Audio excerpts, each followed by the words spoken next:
നമുക്ക് ബാലിന്റെ ഗോമതിയുടെ നാളത്തെ നല്ലൊരു കഥയായിട്ടാലോ. വീഡിയോ ഇഷ്ടപ്പെടുവാണെങ്കിൽ ഒന്ന് ലൈക്ക് ചെയ്ത് ഹൈപ്പ് ചെയ്യാൻ മറക്കരുത്. അതോടൊപ്പം തന്നെ ആദ്യമായി കാണുന്നവരാണെങ്കിൽ സബ്സ്ക്രൈബ് ചെയ്യാനും മറക്കരുത് കേട്ടോ. അങ്ങനെ ഒടുവില് എന്ത് ചെയ്യണമെന്ന് അറിയത്തില്ലാത്തൊരവസ്ഥയായിപ്പോ ഈ ധർമ്മന്. കാരണം ധർമ്മന് ഒട്ടും സമ്മതമായിരുന്നില്ല ഗോമതി സ്റ്റോഴ്സിന്റെ അടുത്ത് തന്നെയുള്ള ഇന്ദിര സ്റ്റോഴ്സ് ആ സൂപ്പർ മാർക്കറ്റിന്റെ ഓണർ ആവാനായിട്ട്. താന് ദേവമംഗലംകാരോട് ചെയ്യുന്ന ചതിയാന്ന് തോന്നിയോണ്ട് ധർമ്മം പോകാനായിട്ട് ഒരുങ്ങപ്പത്തേന് സുകന്യ വന്ന ആ കയ്യിലേക്ക് അങ്ങോട്ട് കയറി പിടിച്ചു. ധർമ്മേട്ടൻ പോകാൻ വരട്ടെ. ധർമ്മേട്ടൻ ദേവമംഗലംകാരോട് ഇത്ര നന്ദിയും കൂറുമൊക്കെ കാണിക്കുന്നുണ്ട്. പക്ഷെ അവരോ ഒരു 25,000 രൂപയുടെ പേരില് ധർമ്മേട്ടനെ കുറ്റവാളിയാക്കിയില്ലേ. ധർമ്മേട്ടൻ ഒരു തെറ്റും ചെയ്തിട്ടുണ്ടായിരുന്നില്ല. എന്നിട്ടോ ധർമ്മേട്ടൻ നേരെ ബാലേട്ടൻ എന്താ പറഞ്ഞത് അതൊക്കെ ധർമ്മേട്ടൻ പെട്ടെന്ന് മറന്നുപോയോ? ധർമ്മേട്ടൻ അവരോട് ചെയ്യുന്ന ഈ നന്ദിയുടെയും കടപ്പാടിന്റെ 100-ലെങ്കിലും അവര് കാണിക്കുന്നുണ്ടോ? ധർമ്മേട്ടനെ അവരാരെങ്കിലും പിന്നീട് വീട്ടിൽ വന്ന് വിളിച്ചോ? ധർമ്മേട്ടൻ അങ്ങോട്ടേക്ക് പോകുന്നതിന് ശേഷം വിളിച്ചൊന്നുമില്ലോ. പിന്നെ ധർമ്മേട്ടൻ എന്തിനാ എത്ര നന്ദിയും കുറവ് കാണിക്കുന്നേ? എന്നും അവിടെ പോയി ദേവമംഗലത്ത് പോയി അവരുടെ അടിമയായിട്ട് കഴിയാനാണോ ധർമ്മേട്ടന്റെ വിചാരം? ഒരു കാര്യം ഞാൻ പറഞ്ഞേക്കാം, ഈ സുകന്യ അതിന് കിട്ടില്ല. സുകന്യ വരത്തില്ല. ഇനി ധർമ്മേട്ടൻ വേണമെങ്കിൽ ദേവമംഗലത്തേക്ക് പോയിക്കോ. ഈ കട വേണ്ടെന്ന് പറഞ്ഞ് ധർമ്മേട്ടന് വേണേ പോവാം. അമ്മയുടെ പേരില് തുടങ്ങിയിരിക്കുന്ന കടയാ. തുടങ്ങുമ്പോ തന്നെ ഓരോ പ്രശ്നങ്ങൾ ഉണ്ടാക്കി അത് പൂട്ടിച്ചിട്ടുണ്ടെങ്കിൽ അറിയാലോ, നമ്മുടെ അമ്മയ്ക്ക് തന്നെയാണ് അതിന്റെ നാണക്കേട്. അതും കൂടെ ധർമ്മേട്ടനൊന്ന് വിചാരിക്കണം. ഇറങ്ങി പോകാനായിട്ട് എളുപ്പമാണ്. ധർമ്മന് ആകെപ്പാടെ വിഷമമായി. എന്ത് ചെയ്യണമെന്നറിയില്ല. സുകന്യക്ക് മനസ്സിലായി ധർമ്മന്റെ മനസ്സിലൊരു ടെൻഷൻ ഉണ്ടായിട്ടുണ്ട്.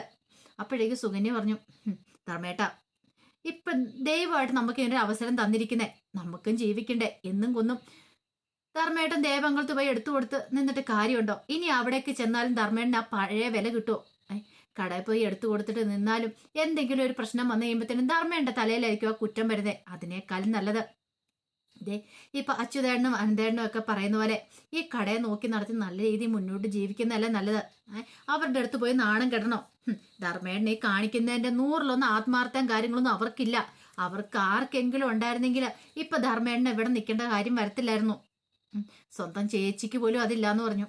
ധർമ്മനാകപ്പാടെ വിഷമിച്ച് നിൽക്കുന്ന സമയത്ത് അച്യുതൻ വന്നിട്ട് പറഞ്ഞു, എടാ ധർമ്മ, എടാ നിന്നോട് ഞങ്ങൾക്ക് ദേഷ്യം ഉണ്ടായിട്ടോ, അല്ലെങ്കിൽ നീ ദേവമംഗലം കാര്യം തമ്മില് വഴക്കുണ്ടാക്കാൻ വേണ്ടിയിട്ടൊന്നും അല്ല ഞാനിത് ചെയ്തത്. നിനക്ക് നല്ലൊരു ജീവിതം കിട്ടാൻ വേണ്ടിയിട്ടാ.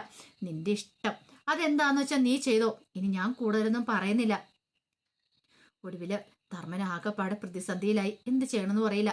ഇന്ദിരാമ്മ വന്നിട്ട് പറഞ്ഞു, ഞാൻ ഒന്നിനും നിന്നെ നിർബന്ധിക്കുന്നില്ല.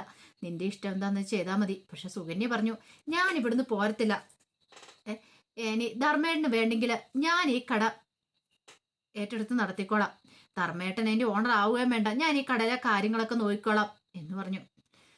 ധർമ്മൻ എന്ത് ചെയ്യണമെന്ന് പോലും അറിയില്ല. അപ്പോഴേക്കും ആണെന്ന് പറഞ്ഞു, നല്ല സമയം പോയിക്കൊണ്ടിരിക്കുക, എത്രയും പെട്ടെന്ന് ഉദ്ഘാടനം നടത്തണമെന്ന് പറഞ്ഞു. ഒടുവില് ധർമ്മൻ അവര് പറയുന്നതൊക്കെ അംഗീകരിച്ച് നിൽക്കേണ്ടതായിട്ട് വരുവാണ്.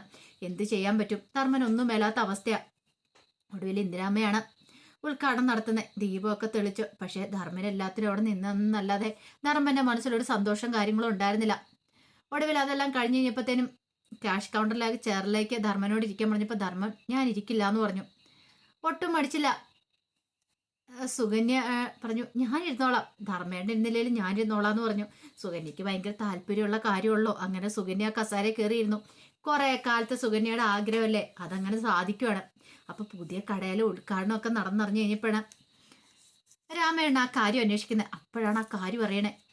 രാമേട്ടൻ വന്ന് ആനന്ദിനോട് പറഞ്ഞു, എടാ കട ആരുടെയാണെന്നറിയാവോ? ധർമ്മന് വേണ്ടിയിട്ട് വെച്ചിരിക്കുന്ന കടയാ. ധർമ്മനാണ് അതിന്റെ ഓണർ എന്ന് പറഞ്ഞു. ധർമ്മ മാമനോ? അതെ. ആനന്ദിന് പോലും വിശ്വസിക്കാൻ പറ്റിയില്ല. മാമൻ ഇതിനെക്കുറിച്ച് ഒരു കാര്യം പോലും പറഞ്ഞില്ല. കഴിഞ്ഞ ദിവസം അവിടെ കണ്ടതാണല്ലോ. ആനന്ദ് പെട്ടെന്ന് കടയിലേക്ക് വന്ന് ബാലനോട് പറഞ്ഞു, അച്ഛാ ഒരു പ്രശ്നമുണ്ടല്ലോ എന്ന് പറഞ്ഞു. എന്ത്? അതെ, പുതിയ കട തുടങ്ങിയിട്ടുണ്ട്. കഴിഞ്ഞ ദിവസം പറഞ്ഞില്ലേ നമ്മൾ അവിടെ ഒരാൾ കടയിടുന്നുണ്ട്, ആരുടെയെന്ന് അറിയില്ലാന്ന്. അത് മാമന്റെ കടയാന്ന് പറഞ്ഞു. ആരുടെ? ധർമ്മന്റെയോ? അതെ. അത് കേട്ടപ്പോഴത്തേനും ബാലൻ ചാടി എഴുന്നേറ്റു. ചതിച്ചല്ലോടാ അവന്. അവൻ ഇങ്ങനെ ഒരു ചതി ചെയ്യുമെന്ന് ഒരിക്കലും പ്രതീക്ഷിച്ചില്ല. അപ്പോഴേക്കും രാമേട്ടൻ വന്നിട്ട് പറഞ്ഞു, വലിയ സൂപ്പർ മാർക്കറ്റാ, ഞാനവിടെ പോയിട്ടുണ്ടായിരുന്നു. എല്ലാ സാധനങ്ങളും കാര്യങ്ങളൊക്കെ ഉണ്ട്. ഒരു കാര്യം ഉറപ്പായി ബാല, ഇനിയിപ്പോൾ ആൾക്കാരെല്ലാം അങ്ങോട്ടേക്ക് പോകും. ഗോമതി സ്റ്റോഴ്സില് പഴയ കുറച്ച് ആൾക്കാർ വന്നാലായി, അല്ലാതെ ഒന്നുമില്ല എന്ന് പറഞ്ഞു. അതും കൂടെ കേട്ടിഞ്ഞു ബാലിന് ഭയങ്കര വിഷമം. അപ്പോഴേക്കും ആനന്ദ് പറഞ്ഞു, ഇനിയിപ്പോൾ എന്ത് ചെയ്യുവച്ചാ, അങ്ങനെ ബാലിനെ തോൽപ്പിക്കാന്ന് ഒരുത്തനും വിചാരിക്കണ്ട. അവൻ എന്നാലും ഇതുപോലൊരു പണി തരുമെന്ന് വിചാരിച്ചില്ല. അവൻ ഇത്ര വാശിയും വൈരാഗ്യം ഉണ്ടാവുമെന്ന് ഞാൻ ഒരിക്കലും കരുതിയില്ല. ഉം. എന്നാലും അവൻ ഇങ്ങനെയൊക്കെ ചെയ്ത് കളഞ്ഞല്ലോ. അവൻ ഇപ്പോഴാണ് ശരിക്കും കൃഷ്ണമംഗലത്തെ ആളായത്. ഉം. അവൻ എന്നോട് ഈ ചതി വേണ്ടായിരുന്നു. അതും പറഞ്ഞിട്ട് ബാലൻ പെട്ടെന്ന് തന്നെ കടയിൽ നിന്ന് അങ്ങോട്ട് പോയി. രാമേട്ടൻ പറഞ്ഞു, ബാലിന് നല്ല വിഷമായെന്ന് തോന്നേ. ഒന്നും അല്ലേലും ഇത്രയും കാലം അവൻ ഈ കടയിൽ നിന്നല്ലേ. ധർമ്മൻ ഇങ്ങനെ ഒരു കാര്യം ചെയ്യാൻ പാടില്ലായിരുന്നു. ആനന്ദ് പറഞ്ഞു, ഒരു പക്ഷെ മാമനെ കൊണ്ട് അവർ ജയിച്ചായിരിക്കും. അവർ നിർബന്ധമായിട്ട് മാമനെ കൊണ്ട് ജയിച്ചായിരിക്കും. എന്നാലും ധർമ്മൻ അങ്ങനെ നിൽക്കാൻ പാടുണ്ടായിരുന്നോ? ഒന്നും അല്ലെങ്കിലും ഗോമതി സ്റ്റോഴ്സ് ഇത്ര അടുത്തുണ്ടെന്ന് അറിയാം. അങ്ങനെ സൂപ്പർ മാർക്കറ്റ് വന്നിട്ടുണ്ടെങ്കിൽ ഗോമതി സ്റ്റോഴ്സിന് അടിയാന്ന് അറിയുകയും ചെയ്യാം. എന്നിട്ട് നമ്മുടെ കച്ചവടം ഇല്ലാതാക്കി കട പൂട്ടിക്കാൻ വേണ്ടിയിട്ടല്ലേ ഈ കാര്യം ചെയ്തിരിക്കുന്നത്. ആനന്ദ് പറഞ്ഞു, അങ്ങനെയൊക്കെ നോക്കിയാൽ നമുക്ക് ജീവിക്കാൻ പറ്റുമോ? ആ സമയം ബാലന് വീട്ടിലേക്ക് ചെല്ലുവേണം. വീട്ടിലേക്ക് ഇതിപ്പോൾ ഗോമതിച്ചു, എന്താ ബാലേട്ടാ? ബാലേട്ടൻ എന്താ പെട്ടെന്ന് പോന്നേന്ന് ചോദിച്ചു. ബാലനെ വീട്ടിൽ നിന്ന് ജഗ്ഗിനകത്ത് കുറച്ച് വെള്ളമൊക്കെ എടുത്ത് കുടിച്ചിട്ട് ജഗ്ഗൊക്കെ ദേഷ്യത്തോടെ താഴേക്ക് വെക്കുവാണ്. എന്താ ബാലേട്ടാ? അവനുണ്ടല്ലോ ആ ധർമ്മൻ, നമ്മളൊക്കെ വിചാരിച്ചോണ്ടിരുന്ന അവൻ പാവമാണ്, ഒന്നും അറിയില്ല എന്നൊക്കെ എടുത്തോണ്ടിരുന്ന. പക്ഷെ അതൊന്നുമല്ല, അവന്റെ തലനിറം ഇപ്പോഴാ പുറത്തു വരാൻ തുടങ്ങിയത്. ബാലേട്ടൻ എന്താ പറയണേ? അതെ, അവനൊരു സൂപ്പർ മാർക്കറ്റ് തുടങ്ങിയിട്ടുണ്ട്. Super market? അതെ, ഗോമതി സ്റ്റോഴ്സിന്റെ 2 കട അപ്പുറയായിട്ട് സൂപ്പർ മാർക്കറ്റ്. എന്നെ തോൽപ്പിക്കാൻ വേണ്ടിയിട്ട് കൃഷ്ണമംഗലംകാരുമായിട്ട് ചേർന്ന് അവൻ നടത്തിയിരിക്കുന്ന. എന്നാലും അവൻ ഇങ്ങനെ ഒരു ചതിയൊന്നും ഞാൻ വിചാരിച്ചില്ല. അപ്പോഴേക്കും ഗോമതി പറഞ്ഞു, അതിനാണോ രാവിലെ എല്ലാവരും കൂടെ പോകുന്നുണ്ടോ? ഞാൻ ഓർത്ത് വല്ല കല്യാണത്തിനോ മറ്റോ പോയതായിരിക്കുന്ന. കല്യാണമൊന്നും അല്ല, അവിടെ ഉദ്ഘാടനം കാര്യങ്ങളൊക്കെ അതിഗംഭീരമായിട്ട് നടന്നു. ദൈവമേ, ഇനി എന്ത് ചെയ്യും? എന്ത് ചെയ്യാനായിട്ട്? വരുന്നിടത്ത് വെച്ച് കാണും. അങ്ങനെ ബാലൻ തോറ്റു കൊടുക്കുന്നില്ല ഗോമതി. ഗോമതി സ്റ്റോഴ്സ് ഇത്രയും വരെ എത്തിയത് ഗോമതി സ്റ്റോഴ്സിനോട് ആൾക്കാർക്കുള്ള വിശ്വാസം കൊണ്ടൊക്കെയായിരുന്നു. ഇനി അത് അങ്ങനെ തന്നെ മുന്നോട്ട് പോകും. കിട്ടുന്ന കച്ചവടം കിട്ടട്ടെ. അല്ലാതെ ഇപ്പം ദൈവമേ. എന്നാലും ധർമ്മൻ എങ്ങനെ തോന്നി? അവൻ ഇങ്ങനെ ഒരു ചതി ചെയ്തല്ലോ. അത് നമ്മളോട് എങ്ങനെ ചെയ്യാൻ തോന്നി? ഒരു വാക്ക് പോലും പറഞ്ഞില്ലോ. ബാലിന് വിഷമം അതൊക്കെയായിരുന്നു. ഇത്ര ഒരു കട തുടങ്ങിയിട്ട് അവനൊരു വാക്ക് പോലും പറഞ്ഞില്ല. അവനൊരു വാക്ക് പറയായിരുന്നു. അവന് കട തുടങ്ങുന്ന സന്തോഷമുള്ള കാര്യമൊക്കെ തന്നെയാണ്. പക്ഷെ അവനൊന്ന് പറയുമായിരുന്നെങ്കിൽ. ഇപ്പോഴും ഗോമതി പറഞ്ഞു, ചിലപ്പോൾ അവന് പറയണമെന്നുണ്ടായിരിക്കും ബാലേട്ട. അവർ സമ്മതിച്ച് കാണത്തില്ല. എന്ത് തന്നെയാണെങ്കിലും അവനൊന്ന് പറയേണ്ട മര്യാദ ഉണ്ടായിരുന്നു. പിന്നീട് ബാലൻ ആലോചിച്ചു, കഴിഞ്ഞ ദിവസം ധർമ്മൻ ഇങ്ങോട്ടേക്ക് വന്നതാണ്. ഇത് പറയാൻ വേണ്ടിയിട്ടാണോ? അപ്പോഴേക്കും അച്യുതൻ അവിടെ നിന്ന് വിളിച്ചു. ധർമ്മം പെട്ടെന്ന് പോവുകയും ചെയ്തു. ബാലന്റെ മനസ്സിലേക്ക് പല പല ചിന്തകളും കടന്നു വരുവാണ്. അപ്പൊ തനിക്കിട്ട് പണി തരാനായിട്ട് അച്യുതനും അനന്തനും ഒക്കെ ചേർന്നെടുത്ത തീരുമാനമായിരിക്കും. ചിലപ്പോഴ് ധർമ്മനെ കൊണ്ട് നിർബന്ധിച്ച് ജയിച്ചായിരിക്കും. കാരണം ധർമ്മനെ കുറിച്ച് ഓർത്ത് കഴിഞ്ഞപ്പോൾ ബാലിന് പിന്നീട് അങ്ങനെയാണ് തോന്നിയത്. ഒരിക്കലും തനിക്കെതിരായിട്ട് അവൻ അങ്ങനെ നിൽക്കുമെന്ന് തോന്നില്ല. പക്ഷെ അവന് തന്നോട് ദേഷ്യമൊക്കെ ഉണ്ട് ആ പണത്തിന്റെ കാര്യത്തിൽ. ബാലിനാണെങ്കിലോ അന്നത്തെ ദിവസം പിന്നെ കടയിലേക്ക് പോലും പോകാൻ തോന്നിയില്ല. ഗോമതിക്കൊക്കെ ഭയങ്കര ടെൻഷനായി. ആകാശൊക്കെ ഇത് അറിഞ്ഞു കഴിഞ്ഞപ്പോഴത്തേനും ഭയങ്കര ടെൻഷനായിപ്പോയി. ആകാശ് എന്ന് ആനന്ദിനോട് പറഞ്ഞു, ആനന്ദേട്ടാ, മാമൻ ഒരു വാക്ക് പോലും നമ്മളോട് പറഞ്ഞില്ലോ ഇങ്ങനൊരു കടയിൽ ഉദ്ഘാടനത്തെ പറ്റി.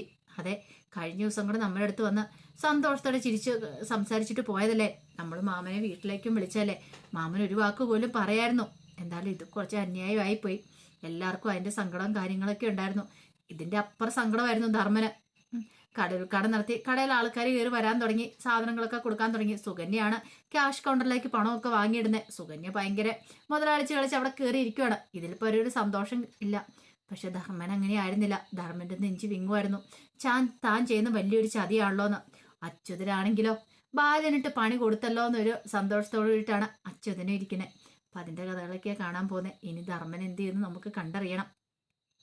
ആ കഥകൾക്കായി നമുക്ക് എല്ലാവർക്കും കാത്തിരിക്കാട്ടോ. ഒരിക്കൽ കൂടി എല്ലാവർക്കും ശുഭരാത്രി നേർന്നുകൊണ്ട് നിർത്തുന്നു.